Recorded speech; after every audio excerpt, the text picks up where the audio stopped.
Jeremy, welcome to the show. Thank you so much for being here. Thanks for having me, Kim. So, when did you get back from Israel?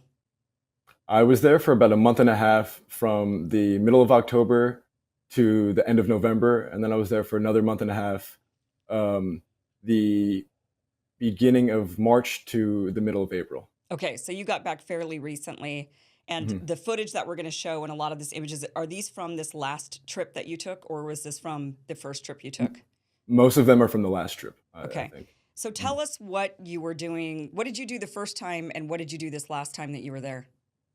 So the first time I went, I mostly spent my time in the West Bank, and following October 7th, they turned most of the settlers in the West Bank, most of the illegal settlers that are there, against international law and against Israeli law. They're there, and they turned most of them into reservists, military reservists. So these settlers, they were already trying to get rid of the Palestinian villages and the Palestinian towns. They were bothering people.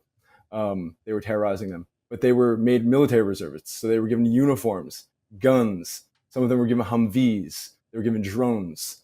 So um, about a month and a half following October 7th, I don't know what the number is now, they already had used these things that they were given by the Israeli military to ethnically cleanse 18 towns and villages in the West Bank.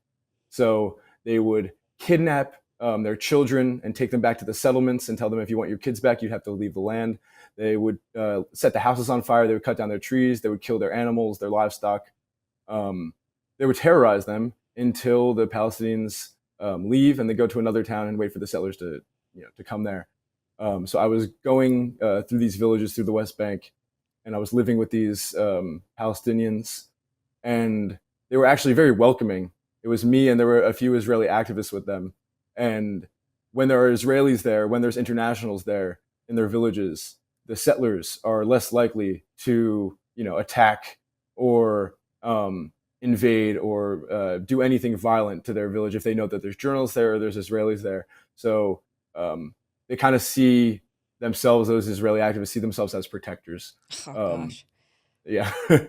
And so I did that for a little while. And then I also, in Israel proper, in Jerusalem, there was teachers, high school teachers and college professors who one of his names is Mayor Brukin. He's a high school history teacher, and he was posting on Facebook about what was going on in Gaza. He would post pictures of children who had died in Gaza. Say, this is Muhammad. Muhammad wanted to be a soccer player, but Muhammad will never be a soccer player because he was killed by our fine men and women in Gaza.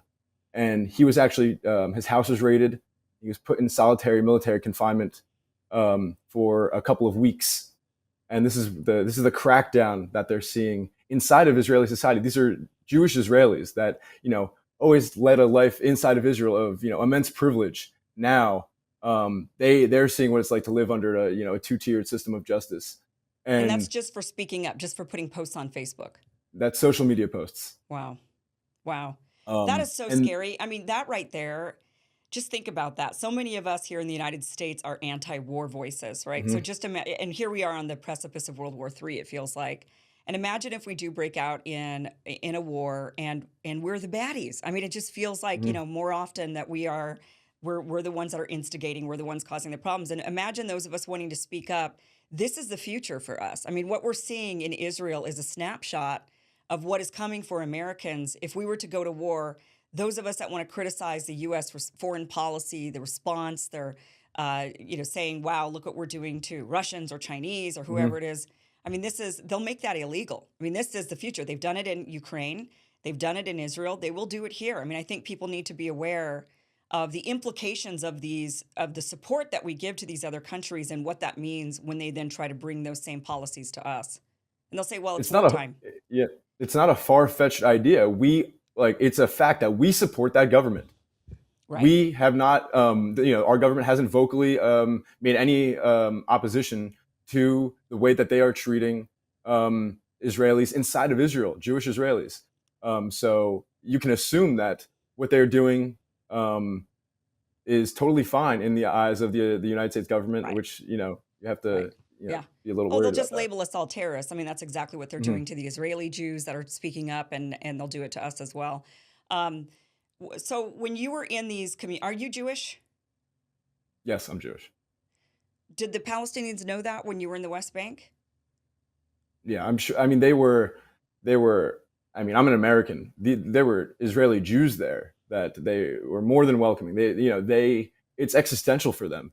It's either they stay in their village where they've lived for decades, or they don't. And so, if you need to, allow some Jewish Israelis or an American journalist to sleep on the floor there in order to keep your entire community, then you'll do that. And they were feeding us beautiful dinners and giving us tea and coffee whenever we asked for it, or whenever they felt like it. And they themselves were eating, not like us. They were treating us like guests in their homes. They couldn't Wow. have been more welcoming. So they weren't trying to kill you. I mean, it kind of is what I'm getting at there, because there's this No, idea no. that, oh, all these Arabs just want to kill all Jews. That it does. That this is existential for Jews. That this is not just a land issue or an occupier issue. That this is a religious issue.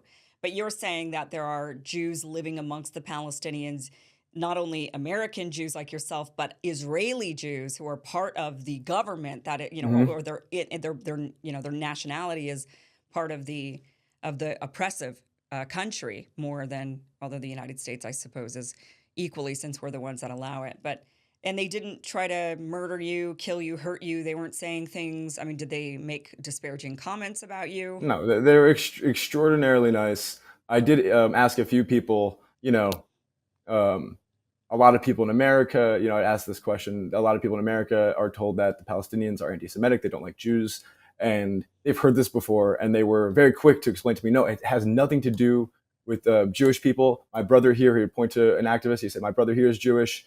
It's not about Jewish. It's about Zionism and the state of Israel and what the army is doing to us every day. Yeah. But they were very quick to tell me that has nothing to do with being Jewish. Okay, so this last trip, you Yeah. were there this last time in March and April, and you embedded Mhm. yourself with a group of Israeli nationalists. Mhm. I want to play this video. You're in the middle of making a documentary, right? Is that what this Of is? this Yeah. I mean, this is that this, what all this footage is coming from? I think. this is a you're about to play, I think, a 3-minute video, which is a trailer to a documentary report which we already had put out on the Gray Zone. Oh, you already did put this out. We Oh did. my That's where gosh. all these Wait. interviews are from. Oh, okay. Well, we'll modify the link down below and make sure that the link to the documentary is there. How long is it? It's about 20 minutes long. So it's a shorter. So it's not like an Yeah, it's a hour. short documentary. Okay. No, no, Okay. no. Okay. So I want to play this clip. This is the trailer, and this kind of gives an idea of what you were doing there and what you were seeing. Pretty Mhm. crazy stuff. Here this is.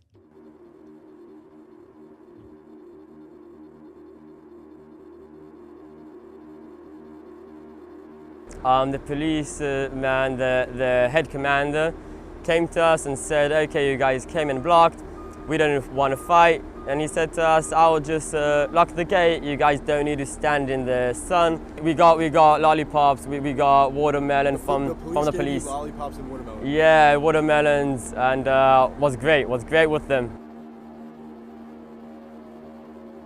So no food, no nothing. No, they don't deserve it. What I care? Kill them. I don't care. Do you trust Palestinians? No. I know all about them. I don't trust them. I want them out of here. What do you think should happen to Gaza? I want to be civilized with Jews from Israel.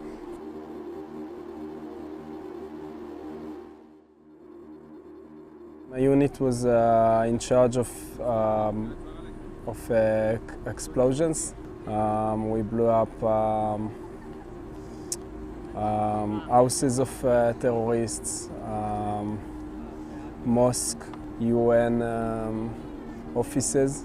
I remember we got into some UN office that was in charge of helping families in Gaza that was affected by the war, and we destroyed it.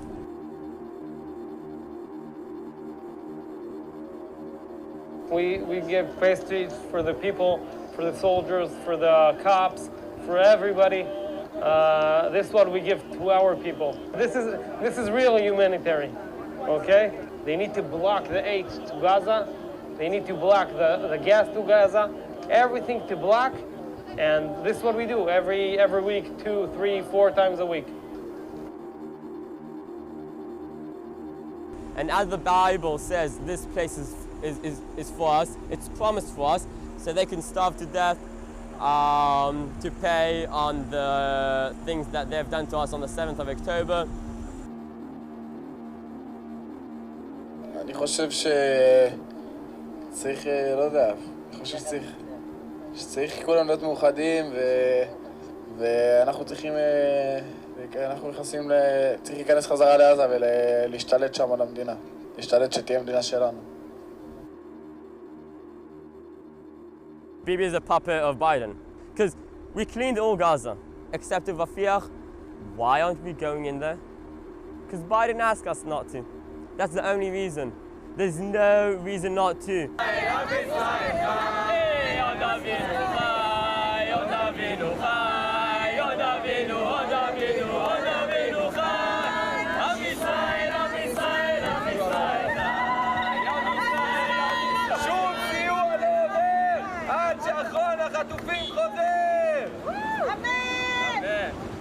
There's the guy with a baby. He's holding his baby. So they say, oh, the Palestinians radicalized their kids, and this guy is, I mean, I don't know what you call this. Do you think this sentiment, I mean, we just, that's pretty insane. I mean, these people are pretty crazy. They're talking about genociding, openly genociding all of the Palestinians.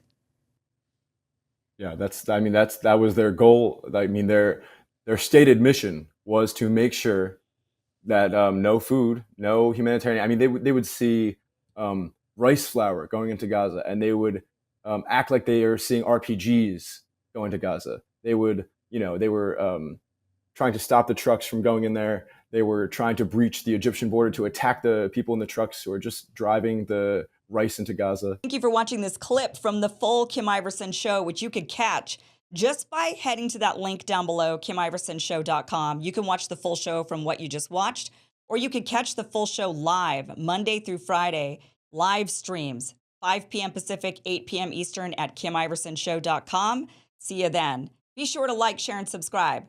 Never miss an episode. Never miss a clip. Never miss a segment. Thanks, guys.